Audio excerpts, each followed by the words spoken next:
dan we voor nummer 2? Tuurlijk. Ja? Tuurlijk. Allee, dat is goed. Dat is goed, dat is Dat goed. is witgespoord boter, hè? Ja, Dat is witgespoord boter, hè? Van ons blok, jullie kennen ons. Wij zijn de die ervoor gezorgd hebben dat hier achter de hoek in de Van Perenboomstraat dat er geen moskee kwam. Dat zijn wij. Van ons blok. Inderdaad. Ze toppen hier. Ze pakken alles. Ze kopen van alles en nog wat. Zijn we direct de chicanotten? Dat kunnen we allemaal eens. 5% aux élections communales de 82 à Anvers, 18% en 88, 28% en 94. C'est une progression qui fait vraiment penser à celle du parti nazi dans l'Allemagne du début des années 30. Et dans cette marche vers le pouvoir, évidemment, les résultats d'octobre 94 sonnent comme un triomphe. Alors, retrouvons-nous au quartier général anversois du bloc, le soir des élections. Iets meer dan 17% bij de parlementsverkiezingen. In 1991 25%, nu dus meer dan 28%.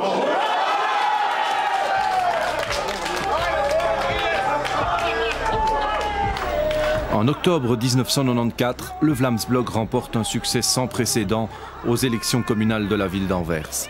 28% des voix, soit 18 sièges sur 55. Le Vlaams-Blok est devenu le premier parti d'Anvers. Faut-il en conclure qu'un Anversois sur 4 puisse être catalogué comme étant d'extrême droite? Certainement pas. Mais c'est à Anvers que la propagande anti-émigrée d'ordre nouveau, assénée par le Bloc, a trouvé le plus large écho. Et il suffit de se pencher sur le passé récent de la ville portuaire pour en comprendre les raisons.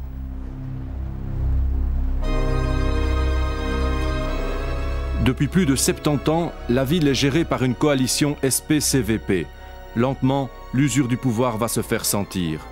À ce phénomène va se greffer dans les années 80 la crise économique et financière qui va toucher durement le port d'Anvers. Pendant un certain temps, la ville va combler les déficits de son port. Mais en 92, les finances communales présentent un gouffre de 62 milliards de francs. Résultat, un plan drastique d'assainissement et plus de 4000 emplois perdus dans la fonction publique. Certains choix d'investissement communaux seront eux aussi mis en cause.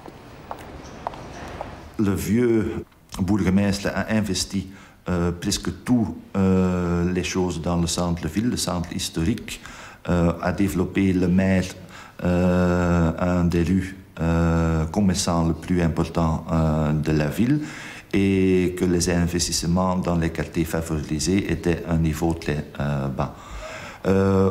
Les gens de ces quartiers ont critiqué cette politique beaucoup. Le centre-ville était propre, le reste de la ville n'était pas propre. C'est à Hoboken et Borgerhout, dans la banlieue anversoise, que se sont installées de nombreuses familles immigrées. Ces quartiers étaient délabrés et laissés à l'abandon.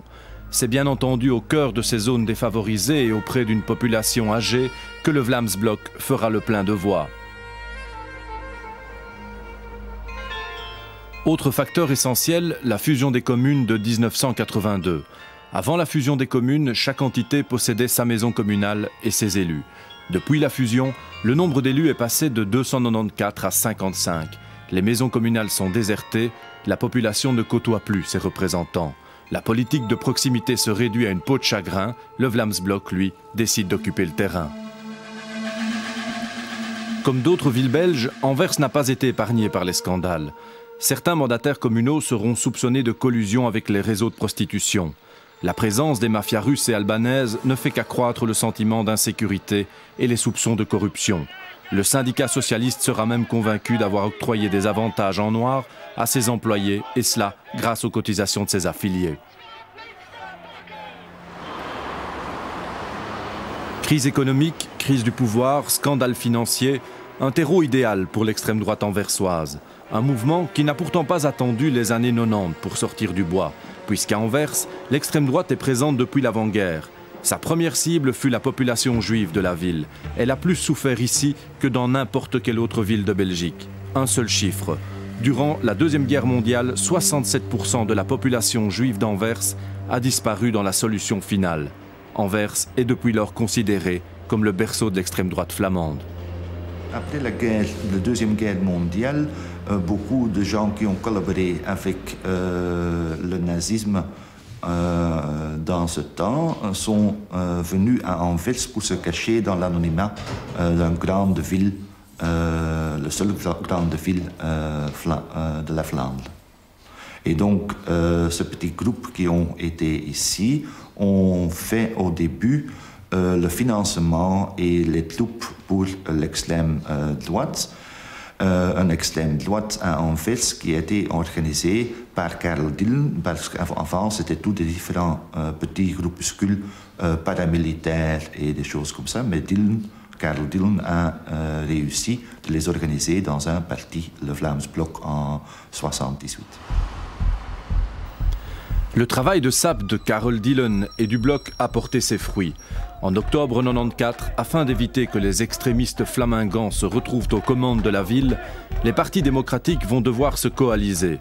Le SP, le CVP, le VLD, la Volksuni et Agalef vont former la majorité et appliquer la politique du cordon sanitaire vis-à-vis du bloc.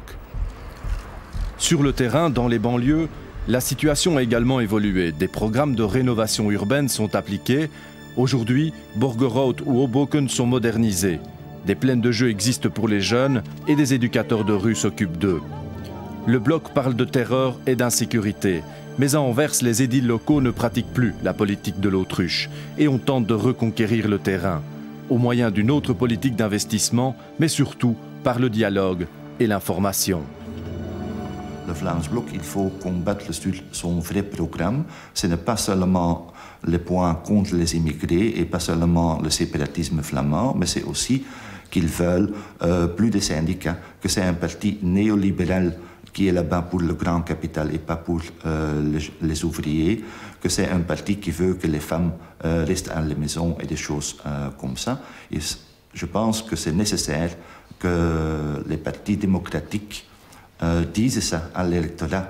Bob Coles, qui était le bourgmestre pendant 12 ans ici dans la ville, a commencé avec un Vlaams Blok qui avait 5% des votes et a fini son carrière comme bourgmestre avec un Vlaams Blok qui a 28%. Il a toujours refusé de parler ouvertement du Vlaams Blok, il a toujours refusé de combattre vraiment ouvertement le Vlaams Blok. La tactique, c'était une tactique de profil bas. L'idée, c'est quand on ne parle pas, ça va disparaître. C'est bien clair que cette tactique n'a pas marché ici à Anvers.